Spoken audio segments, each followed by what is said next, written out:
Assalamualaikum warahmatullahi wabarakatuh. Perkenalkan, saya Dimas Galung Chandra, NIM 1311810. Di sini saya akan menjelaskan mengenai praktikum mode 3 fenomena dasar mesin MS 3200, yaitu mengenai heat exchanger atau penukar panas. Adapun fenomena yang saya akan amati adalah yang pertama mengenai perubahan temperatur keluaran air dingin dan panas untuk masing-masing jenis aliran paralel dan counterflow. Yang kedua, saya akan mencoba menghitung nilai log mean temperature difference atau LMTD untuk masing-masing jenis aliran. Ketiga, saya akan melakukan analisis mengenai pengaruh jenis aliran terhadap perubahan atau perpindahan panas atau heat transfer. Berikut ini adalah peralatan praktikum yang saya gunakan. Yang pertama, terdapat pompa, yaitu pompa berfungsi untuk memompa air dingin dan air panas menuju bak penampungan. Yang kedua, terdapat pipa tembaga dan pipa air. Di sini ada pipa air yang warna putih berfungsi untuk mengalirkan air dengan temperatur yang lebih rendah atau air dingin. Dan yang kedua, terdapat pipa tembaga. Di sini berfungsi untuk mengalirkan air dengan temperatur yang lebih tinggi atau air panas. Yang ketiga, di sini saya menggunakan termometer air untuk mengukur temperatur masuk air, yaitu dingin dan panas, dan juga untuk mengukur temperatur keluaran dari air dingin dan air panas. Yang keempat, ada selang air. Selang air ini berfungsi untuk menyambungkan atau menghubungkan antara pompa air dengan pipa air.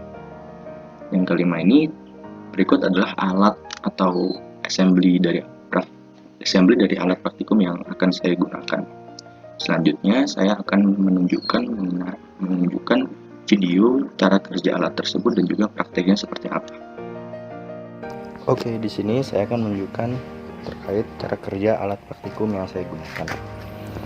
Di sini terdapat dua ember. Yang pertama, ember untuk berisi air dingin, yang kedua, ember yang berisi dengan air panas. Ember yang berisi dengan air panas terdapat pompa dan selang yang terhubung oleh pipa tembaga. Dan untuk yang air dingin terdapat pompa dengan selang yang terhubung langsung ke pipa air. Nah, untuk konfigurasi seperti ini, aliran yang akan terjadi adalah aliran paralel. Kenapa? Karena ketika pompa dihidupin, aliran air panas akan masuk ke arah sana, dan juga yang dingin juga mengalir dengan arah yang searah, sehingga aliran tersebut konfigurasi seperti ini memiliki aliran paralel. Nah, di sini setelah 1,5 meter terdapat dua penampungan air supaya air nggak keluar. Nah, di penampungan air terdapat selang juga. Yang pertama ini keluaran untuk air panas di sini, dan di sini juga telah diberikan sensor temperatur yang terhubung ke sini. Sensor temperaturnya supaya langsung menunjukkan temperatur ketika si air panas keluar dari selang. Dan di bak yang sebelah kiri ini warna biru menunjukkan air keluaran dari air dingin yang di sana. Seret masuk ke sini, dan juga terdapat sensor temperatur untuk langsung menunjukkan temperatur keluaran air dingin. Selanjutnya, jika kita ingin mengetahui aliran counterflow, maka kita tinggal pindah ini atau lepas pompanya yang awalnya di sini, kita pindahkan ke sini, sehingga aliran akan mengalir, air panas akan mengalir ke sini, dan akan ditampung ke sini. Sedangkan untuk air dingin, dia akan mengalir tetap seperti yang awal, akan mengalir dari sini ke sini. Oke, kurang lebih seperti itu untuk cara kerja alat yang saya gunakan ini. Selanjutnya saya akan menjelaskan mengenai praktiknya seperti apa ketika pompa hidup. Oke, kali ini saya akan menunjukkan bagaimana praktiknya dimulai. Praktik dari praktikum heat exchanger ini. Pertama, kita harus tahu dulu temperatur air yang dingin berapa di awal. Di sini sudah terlihat bahwa temperaturnya sebesar 27,1 derajat Celcius. Dan untuk yang panas, ini air panasnya masuk ke dalam sini, dan di sini terlihat bahwa temperaturnya sekitar 43 derajat Celcius. Nah, di sini di awal saya akan gunakan konfigurasi aliran counter. Pertama, setelah dapat temperaturnya, kita catat dulu temperatur outputnya sekitar 43,1 derajat Celcius, dan temperatur yang dingin 27,1 derajat Celcius. Setelah kita catat, lalu kita hidupkan pompanya. Pertama kita harus pindahkan dulu temperaturnya di penampungan untuk menampung untuk mengetahui temperatur outletnya seberapa. Ini untuk yang panas, dan untuk yang dingin kita letakkan di dalam sini seperti ini. Oke, setelah itu kita hidupkan alatnya, pompanya kita hidupkan, dan kita lihat perubahan temperaturnya setelah keadaannya tetap atau steady. Hidupin. Sini air akan mengalir,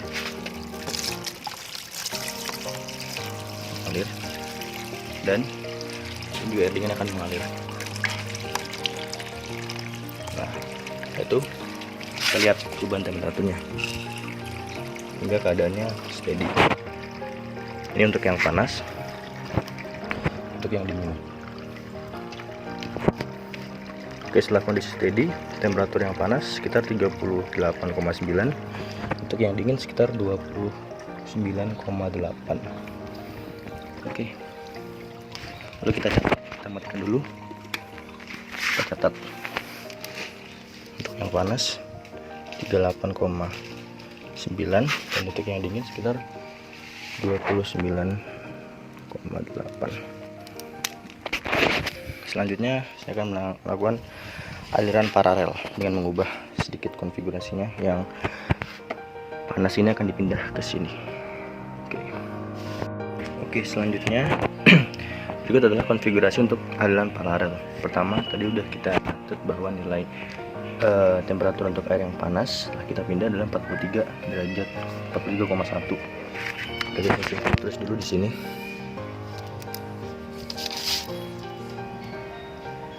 Dan juga untuk yang dingin adalah 27,1 derajat Celcius.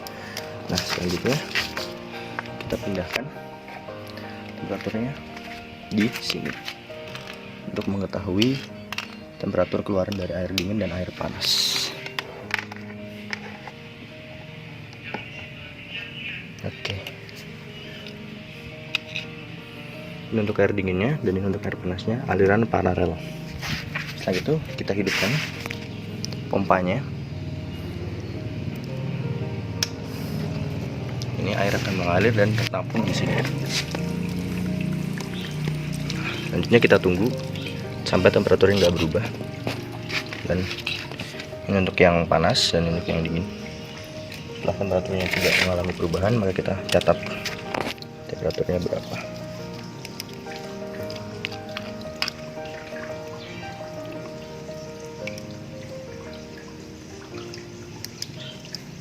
Oke, untuk yang panas sekitar 40 sampai 41 derajat Celcius, kita tulis di sini. Dan untuk yang dingin sekitar 29,5 derajat Celcius. Kita matikan.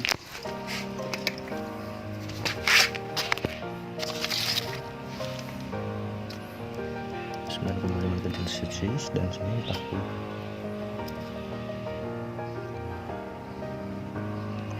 40,8. Oke, juga adalah hasilnya. Setelah itu kita langsung tabulasikan hasil temperatur yang setelah kita dapat. Oke, sekian praktik dari praktikum peralatan sederhana ini, heat exchanger. Oke, selanjutnya adalah analisis. Yang pertama adalah data. Berikut ini adalah data hasil percobaan, data temperatur dari hasil percobaan untuk masing-masing jenis aliran, yaitu parallel flow dan counter flow. Analisis yang kedua adalah terkait dengan perubahan temperatur. Perubahan temperatur ini dihitung dengan cara delta T2 dikurangi dengan delta T1.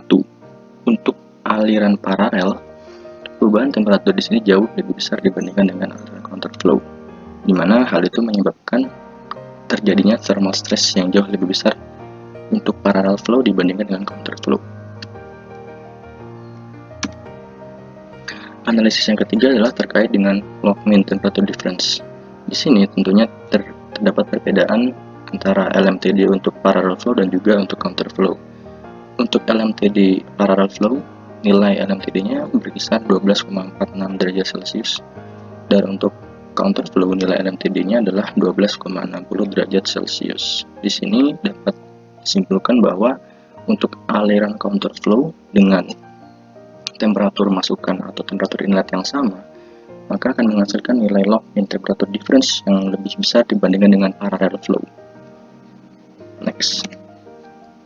Selanjutnya adalah analisis heat transfer atau laju perpindahan panas. Di sini laju perpindahan panas untuk heat exchanger dipengaruhi oleh nilai overall heat transfer atau U, surface area, dan juga LMTD. Nah, untuk overall heat transfer coefficient ini dipengaruhi oleh sifat-sifat fluida itu sendiri, seperti Nusselt number-nya, konduktivitasnya, dan juga dimensi dari alat yang digunakan dalam praktikum kali ini adalah pipa. Untuk setiap parameter tadi, jenis aliran dan lain-lainnya, pada praktikum kali ini yang digunakan adalah sama, sehingga kita bisa katakan bahwa nilai overall heat transfer coefficient untuk masing-masing aliran, yaitu parallel dan counterflow, adalah sama. Yang kedua adalah surface area. Surface area berkaitan dengan luas permukaan dari pipa yang saya gunakan dalam praktikum kali ini. Karena pipa yang digunakan hanya pipa air dan juga pipa tembaga, yaitu untuk jenis aliran parallel dan counterflow, maka kita bisa katakan bahwa untuk surface area juga sama untuk masing-masing jenis aliran. Yang terakhir adalah LMTD. LMTD ini berkaitan dengan temperatur keluaran ketika terjadi perpindahan panas dalam pipa. Di sini jelas terdapat perbedaan untuk aliran paralel dan juga counterflow seperti yang sudah dibahas di analisis 2 tadi. Analisis 3. Nah, di sini jelas bahwa nilai heat transfer karena nilai U dan juga A itu untuk jenis aliran ini sama, maka nilai heat transfernya hanya bergantung pada log mean temperature difference-nya. Karena nilai log mean temperature difference untuk counterflow lebih besar dibandingkan dengan parallel flow, artinya laju perpindahan panas untuk counterflow jauh lebih besar atau lebih besar dibandingkan dengan parallel flow. Oke, dan yang terakhir adalah saran terkait alat. Yang pertama, mungkin pipa bisa sedikit lebih diperpanjang atau mungkin dibuat secara berkelok supaya memaksimalkan terjadinya proses perpindahan panas. Saran yang kedua, mungkin menggunakan penampungan air dari gabus untuk mengurangi terjadinya proses perpindahan panas keluar atau antara udara dengan air. Yang ketiga, menggunakan termometer yang lebih atau yang memiliki sensitivitas yang lebih tinggi sehingga menghasilkan data temperatur yang lebih akurat. Yang keempat, mungkin bisa menggunakan pipa yang lebih kecil diameternya, baik itu untuk pipa tembaga maupun pipa airnya, sehingga memungkinkan terjadinya aliran yang fully developed sehingga perpindahan panas yang terjadi bisa secara maksimal. Oke, sekian presentasi dari saya. Kurang lebihnya mohon maaf. Assalamualaikum warahmatullahi wabarakatuh.